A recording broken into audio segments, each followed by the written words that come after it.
प्रभु का पावन नाम, मालिक का प्यारा नाम, प्रभु का सच्चा नाम। जय। आज आवाज बड़ी कम आ रही, इन लोगों की बोल ही नहीं रहे। जय गुरुदेव। हाँ ऐसे ही लग रहा के है। पिता, सब जीवों के हितकारी, सबको भवसागर से पार लगाने के लिए आए हुए दाता दयाल सतगुरु के चरणों में अनंत कोटि वंदन है। सभी प्रेमी भाई बहनों को सादर सप्रेम जय गुरुदेव। दुनिया में जब मालिक संत रूप धारण करके आते हैं तो ये दुनिया वाले उनको पहचान नहीं पाते हैं। अवतार आए उनको नहीं पहचान पाए और संत आए उनको भी नहीं पहचान पाए। जब जब धरा पर पानी यहाँ तक आ जाएगा। प्रभु जी, इनको बंद करा, बहुत बातें हो रही। क्यों बात नहीं करो? बहुत काम करो, बात नहीं करो। मुंह क्यों चलता है? जब जब रैली में धरा पर निकलेगा कोई प्रभु जी नर रूप धर के आए हैं, तब तब दुनिया वाले उनको कहाँ पहचान पाए हैं। लेकिन उनके कार्य जो होते हैं वो इंसानों से अलग होते हैं। गुरु महाराज ने जो किया कोई साधारण आदमी नहीं कर सकता है उसको। बड़े बड़े काफले निकाले।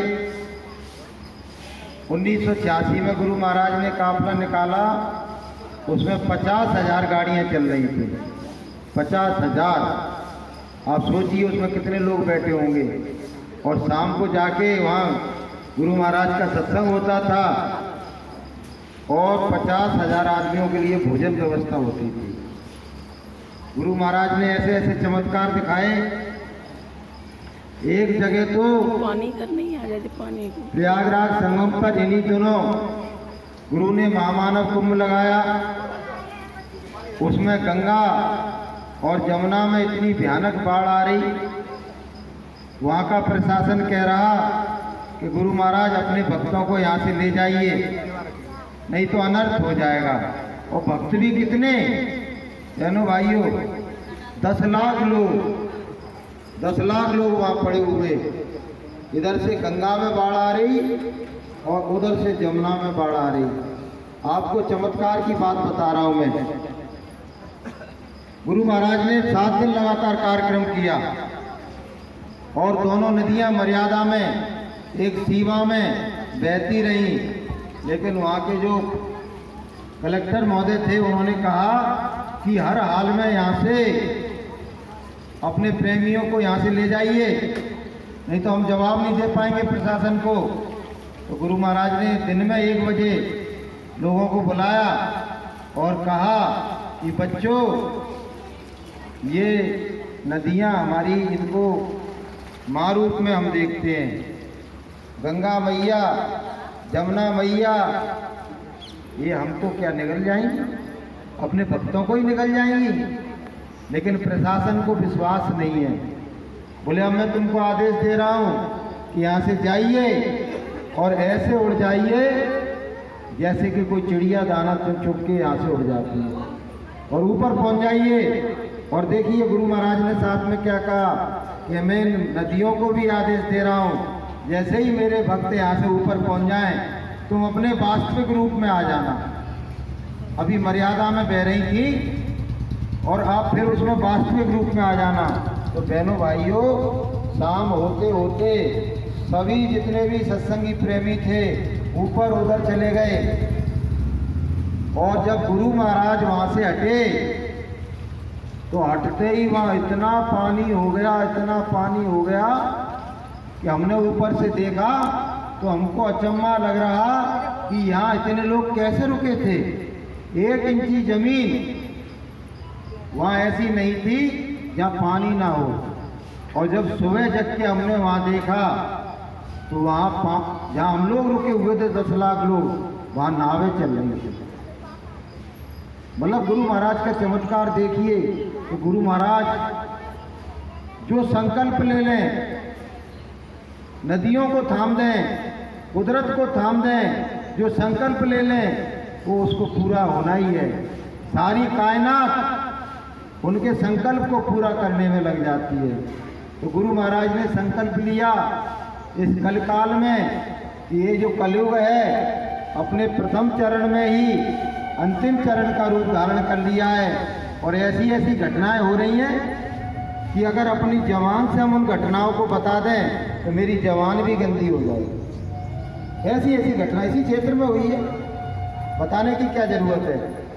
तो अब ऐसे तो प्रकृति आगे चल नहीं सकती है, ऐसे तो दुनिया आगे बढ़ नहीं सकती है। तो गुरु महाराज ने कहा कलयुग में कलयुग जाएगा और कलयुग में सतयुग आएगा, कि अगर समय की और कलयुग की दिशा को नहीं मोड़ा गया तो जो काम कोई कोई कर रहा है, थोड़े समय के बाद ये अंडा और मांस और शराब और ये खाने पीने से, क्योंकि बहुतायत में लोग कर रहे हैं, मान ही नहीं रहे हैं। चाहे जितना समझाओ, चाहे जितनी रैलियां निकालो, चाहे जितना धर्म दे उपदेश दो, लेकिन वो मान नहीं रहे हैं। उनके सिर पर शैतानी वृत्ति ऐसी सवार हो गई है कि वो किसी की एक बात नहीं सुन रहे हैं और जो मन में आ रहा है सो कर रहे हैं। तो इससे तो ये हाल हो जाएगा कि जन जन विकृत रूप अवस्था में आ जाएगा और जन जन बुरे काम करने लगेगा, क्योंकि जो भी शराब पिएगा उसकी बुद्धि खराब हो जाएगी। बुद्धि खराब हो जाएगी तो माँ बहन की पहचान खत्म हो जाएगी, धर्म से अधर्म पे आ जाएगा, नीति से अनीति पे आ जाएगा। और ये जो अंडा है, गुरु महाराज कहते हैं ये विषयों की अग्नि को, विकारों की अग्नि को ये 100 गुना ज़्यादा भड़का देता है। और उस पर क्या कहते हैं, जो शराब है वो घी डालने का काम करती है। अंदर से विषयों की अग्नि भड़क गई और ऊपर से शराब पी लिया तो पहले आधा शैतान था, फिर पूरा शैतान हो गया, पूरा राक्षस हो गया वो। फिर वो उसकी आंखों पर पर्दा डल जाता है, वो सारी मर्यादाओं को तोड़ देता है और उसको जो करना है सो कर बैठता है। फिर बाद में जब पकड़ा जाता है, जब जूते पड़ते हैं उसमें, जब पिटाई होती है उसकी, जब जेलों में सड़ता है तो बैठ के रोता है। इसलिए गुरु महाराज ने समय की दिशा को बदला। 1000 साल के लिए बहनों भाइयों इसी कलिकाल में सतयुग आने वाला है, चाहे आप मानो या ना मानो। बड़े बड़े विद्वान कहते हैं ऐसे कैसे आ जाएगा सतयुग, देख लेना कि नाई नाई मेरे कितने बाल हैं, बोले काट के हाथ में रख दूंगा, गिन लेना, पता लग जाएगा कितने बाल हैं। थोड़ा धीरज धरो, नेक करनी करो, वरना कुदरत का थप्पड़ भी लग जाएगा। और धर्म के काम में तुम न देरी करो, वरना नर्तन ये बेकार चला जाएगा। और देश वालों नया एक संदेशा सुनो, इस दरा पर ही सतयुग उतर आएगा। थोड़ा सा तो धीरज करो, अब ज़्यादा दिनों की बात नहीं है, थोड़े समय में ही आप देखना कुदरत का। पहले तो देखो दुनिया में जब जब परिवर्तन होता है, चाहे सतयुग से त्रेता लगा हो, त्रेता से द्वापर लगा हो, द्वापर से कलयुग लगा हो और कलयुग में सतयुग का आना हो, पहले क्या होगा पता?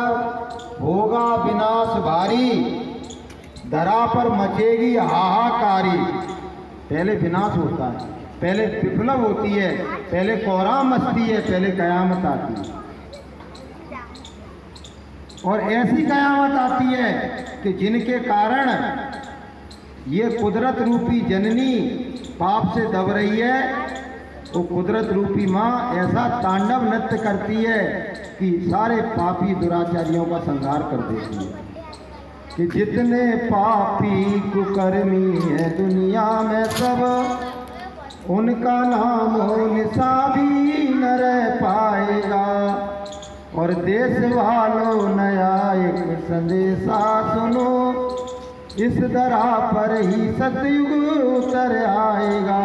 जब पाप का भार प्रकृति रूपी माँ पर ज्यादा हो जाता है तो प्रकृति रूपी माँ कंपायमान होने लगती है, कांपने लगती है। भैया बस करो, बस करो, पाप को खत्म कर दो, नहीं मैं पापियों को खत्म कर दूंगी। अगर तुमने पाप करना नहीं छोड़ा तो मैं पापियों को छोड़ने वाली नहीं हूं। अभी देखिए आप, ए बच्चों, ए थोड़ा सुन लो यार, स्कूल में ऐसे ही बोलते हो क्या? तो अभी 4-6 दिन पहले अफगानिस्तान में बहुत भयानक तूफान, आपको भूकंप आया था। उसमें पता बड़ी बड़ी बिल्डिंग ऐसे गिर रही है, ऐसे गिरती चली जा रही है। और कल वो उसमें ईरान में बहुत भयानक भूकंप आया है, बहुत भयानक भूकंप आया है और त्राईमान मच गई है, लोग चिल्ला रहे हैं बुरी तरह से, हाहाकार मच गई, बड़ी बड़ी बिल्डिंगें गिरती चली जा रही। आप देखिए, तो ये प्रकृति रूपी माँ पाप के भार से दब गई है, कंपायमान होने लगा है। गुरु महाराज ने कहा कि भविष्य में ऐसा भूकंप आएगा कि इमारतें 100-100 फुट पहले तो ऊपर जाएंगी, ऊपर उड़ेंगी, फिर ऊपर उड़ के नीचे गिरेंगी। तो बताओ बहनों भाई, कौन बचेगा? बोलो, कोई बच पाएगा? और ये सारे जितने भी प्रकृति के तत्व हैं, जल, पृथ्वी, अग्नि, वायु, आकाश, वो कह रहे हैं हमको आदेश दो। वो परमात्मा से, कुदरत से कह रहे हैं हम अकेले ही काफी हैं। जलदेव कह रहा है मैं अकेले ही काफी, पूरी सृष्टि को मैं नष्ट कर सकता हूँ। वायुदेव कह रहा है अरे तुम हट जाओ, मैं अकेले ही कर दूंगा। अग्निदेव कह रहा है अरे कोई जरूरत नहीं, मैं अकेले ही नष्ट कर दूंगा। और पृथ्वी मैया कह रही है तुमको किसी को आने की जरूरत नहीं है, मैं जरा सी हिल गई ना तो चाहे तुम 100 मंजिल पे रह रहे हो ना तो तुम्हारा स्वाहा ही होने वाला है। इसलिए गुरु महाराज ने अपने प्रेमियों को गली गली में भेज दिया कि जितने बचे उतने बचे। जब विनाश होगा, जब विप्लव मचेगा तो बचने की एक उसमें मर्यादा बता दी कि जो शाकाहारी होंगे, जो सदाचारी होंगे, जो ईश्वरवादी होंगे, उनकी भगवान के द्वारा, गुरुदेव के द्वारा और कुदरत के द्वारा उनकी रक्षा हो जाएगी। सब थोड़े ही मरेंगे। लेकिन हम क्या गलती करते हैं पता है? हम गलती करते हैं कि कुदरत का प्रकोप तो आता है पापियों के लिए, प्रकोप आता है पापियों के लिए, हम पहले ही कपने लगते हैं, अरे भैया कोरोना आ गया, कोरोना आ गया। अरे कोरोना आ गया तो वो उनके लिए आया है जो मांस खा रहे हैं, जो शराब पी रहे हैं, जो व्यभिचार कर रहे हैं, जो अनाचार पापाचार कर रहे हैं, भक्त पहले ही जलने लगते हैं। क्या हुआ? जो हिरण्यकश्यप था उसको मारने के लिए भगवान ने नरसिंह का अवतार लिया था, बहुत भयानक रूप बनाया था, ना नर ना नारायण, ऐसा रूप बनाया कि ऊपर का वो शेर जैसा रूप और नीचे का आदमी जैसा रूप, और इतना विकराल रूप धारण कर लिया और इतना क्रोध में आ गए, जब उसको मारा उसको उसका पेट फाड़ के फेंक दिया उसने, क्योंकि उसने वचन लिया था कि मैं ना अस्त से मरूँ, ना सस से मरूँ, ना रात में मरूँ, ना दिन में मरूँ, ना किसी 12 महीने में मरूँ। सब वचनों का पालन करते हुए उसको जंगा पे बिठा के और देहरी पे बैठ के उसका पेट फाड़ के फेंक दिया।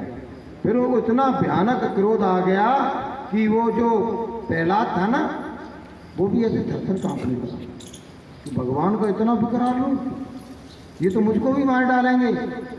और पूरे सारे देवी देवता कंपायमान करने लगे कि अब क्या होगा? जब परमात्मा को क्रोध आ जाए तो कौन बचेगा भैया? हैं?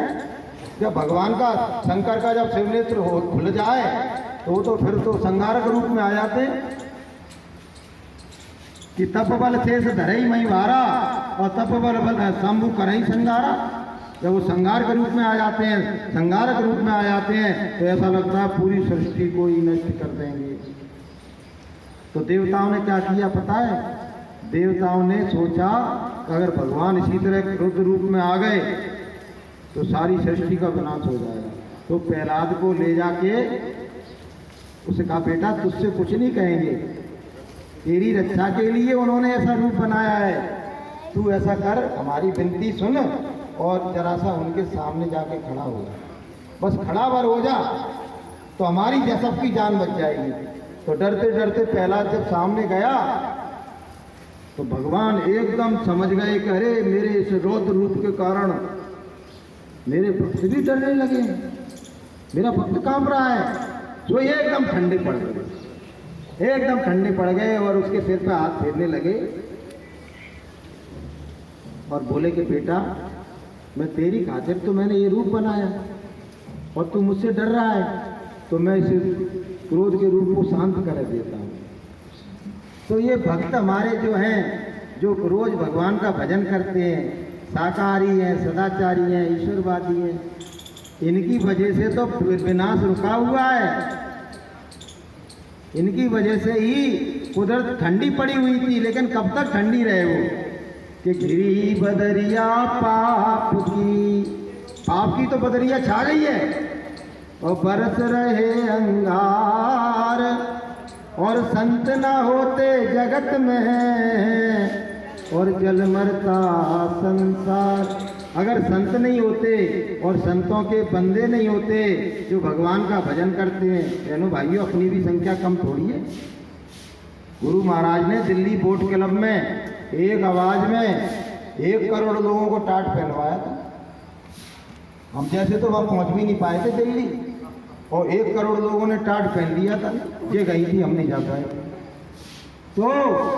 तो जब इतनी बड़ी संख्या में भगवान का भजन करने वाले दुनिया में विद्यमान हैं, तो उनकी खातिर कुदरत थोड़ा सा रुकी हुई थी।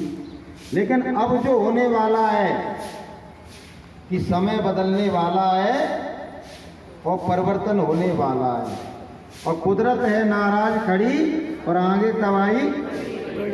अब विनाश भी होगा, पापी दुराचारियों का विनाश भी होगा, मांसाहारियों का, शराबियों का अंत भी आने वाला है, और भक्तों की रक्षा भी होगी। यही तो कुदरत के खेल को देखना है कि कैसे भक्तों की वो रक्षा करेगी और कैसे पापियों का विनाश करेगी। बोलिए प्रेम से। तो हमको डरने की जरूरत नहीं है, हमको तो निमित्त मात्र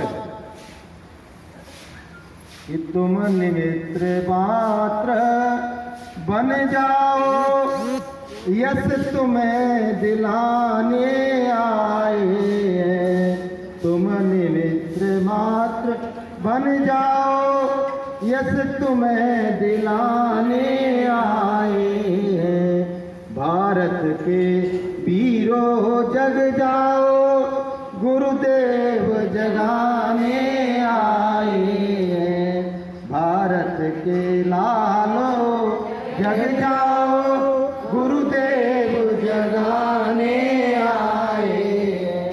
परिवर्तन होगा दुनिया में, संदेश सुनाने आए हैं। भारत के वीरों जग जाओ, गुरुदेव जगाने आए। हम तो गली गली में ये अपील कर रहे हैं, निकलो। कोई शाकाहारी है, कोई ईश्वरवादी है, कोई भगवान का भक्त है, आओ हमारे संग चलो।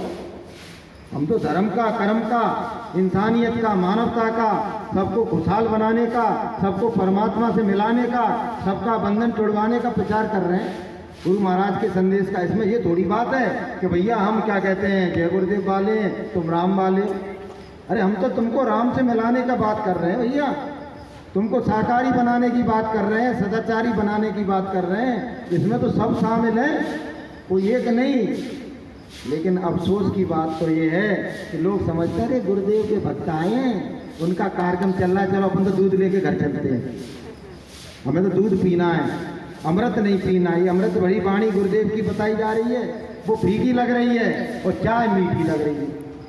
जो जहर के सामान जो 9 प्रकार के तो उसमें वो रहते हैं जहरीले तत्व, वो अच्छी लग रही है। कोई अमृत भरी वाणी गुरुदेव की वो बुरी लग रही है। तो बहनों भाइयों, आपको यश दिलाने के लिए, आपकी कीर्ति कराने के लिए, आपका सम्मान कराने के लिए घर में बैठे रहोगे, भले वो तुम माला कर रहे हो, तो सम्मान फिर स्वर्ग में ही होगा, यहाँ होने वाला नहीं। स्वर्ग के देवी देवता तो सम्मान करेंगे जब तुम्हारी जीवात्मा जग जाएगी, लेकिन अगर यहाँ धरती पर, धरा पर यदि तुमको अपना सम्मान चाहिए, अपनी इज्जत चाहिए, तो आपको हाथ में धर्म ध्वजा हाथ में लेना होगी और शाकाहार की रैली में आपको गुरु महाराज के वचनों को सुनाते हुए गली गली में घूमना होगा। बोलिए प्रेम से जय गुरुदेव। तो आप देख ही रहे हो, मैं समझ रहा हूं पिछले 2.5 महीने से फूलों की बरसात हो रही है। 2.5 महीना हो गया फूलों की, जहाँ जाते हैं फूलों की बरसात हो रही है।